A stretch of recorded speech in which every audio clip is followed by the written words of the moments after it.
अब ये तो जो जुबान अमित शाह जी बोलते हैं ना, सीए किसी के रुकने से नहीं रुकेगी। हमने संसद में कहा ये 2 साल से आप चुप क्यों बैठे थे, फिर उस पर रूल्स क्यों नहीं फ्रेम हुए हैं? मतलब धमकी की तरह क्यों इस्तेमाल करते हैं भाई? एक कानून अगर आपने बनाया है, आप तो धमका रहे हैं लोगों को। मैं तो चाहता हूं देश के गृह मंत्री रोजगार पर बोले। सरकार किस, आप तो देश के गृह मंत्री हैं। चलिए बाकी चीज रोजगार नौकरी की बात नहीं करूंगा। मणिपुर को महफूज रखना किसकी जिम्मेवारी है? गृह मंत्री का काम होता है घर को सुरक्षित रखना। आप असफल साबित हुए। तेलंगाना में चुनाव है और अल्टीमेटली पैकअप हो गया, फिर 3 तारीख का इंतजार है। देखिए, निष्पक्ष हो, ये डेमोक्रेसी का एक ऐसा फेस्टिवल है जिसमें सबकी शिरकत होती है। लोग बड़ी उम्मीद से इस दिन का इंतजार करते हैं। अब देखा जाए 3 दिसंबर को जनमत क्या निर्धारित करता है। पार्लियामेंट का जो कमिंग सेशन है विंटर का, उस पर लिस्टेड है आपको रिप्लेस क्रिमिनल लॉ। देखिए, ये बहुत दिन से ये चल रही है। पिछली बार इंट्रोड्यूस करके फिर उसके बाद कमेटी के पास भेजा गया था। तो हम देखते हैं, क्योंकि कई लोग जिन्होंने उसका अध्ययन किया है, करीब से देखा, वो कह रहे हैं कट पेस्ट जॉब बहुत है। नाम के अलावा कहीं कोई दिशा में कोई तब्दीली आई हो, ऐसा हमने देखा सुना नहीं है अब तक। ममता बनर्जी तो बोल रहे हैं कि इसमें हड़बड़ी क्यों है, ज्यादा जल्दीबाजी मत कीजिए। तो क्रिमिनल नहीं, देखिए, असल में इस सरकार के साथ सबसे बड़ी दिक्कत है ना कि ये सलाह लेना नहीं चाहती, सुझाव मानना नहीं चाहती। माय वे और हाईवे इनका मूल मंत्र है। इसलिए कई दफा ये निर्णय लेकर के इनको पलटना पड़ता है।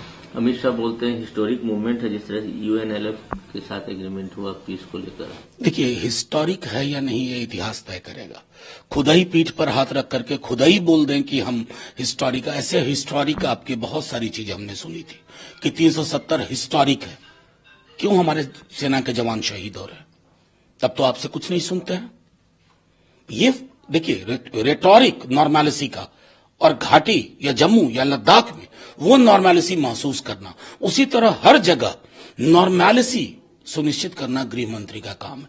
ये सिर्फ स्लोगन की चीज नहीं हो सकती।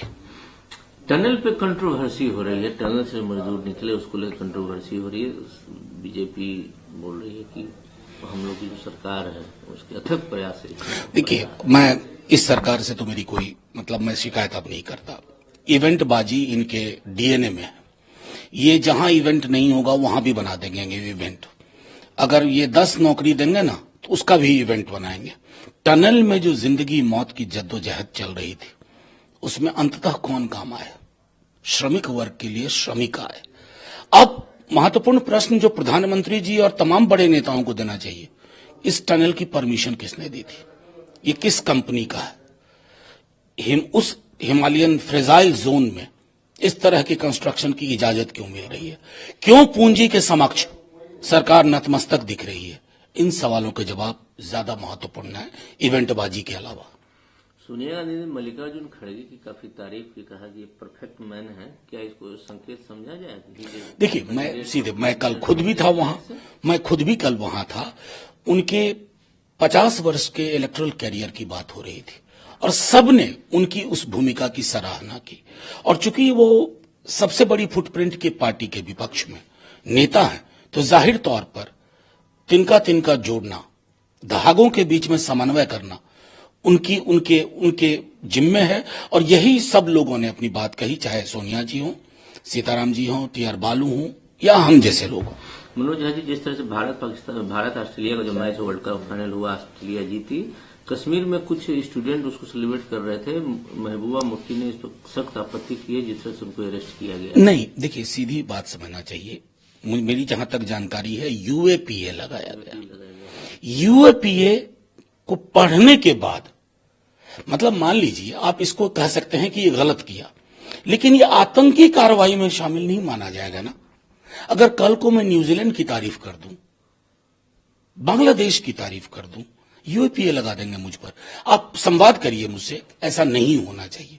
लेकिन संवाद की जगह एक विवाद को आप जन्म दे रहे हैं। मैं समझता हूं इस तरह की हरकतों से ना हम बहुत छोटे मन वाले साबित होते हैं।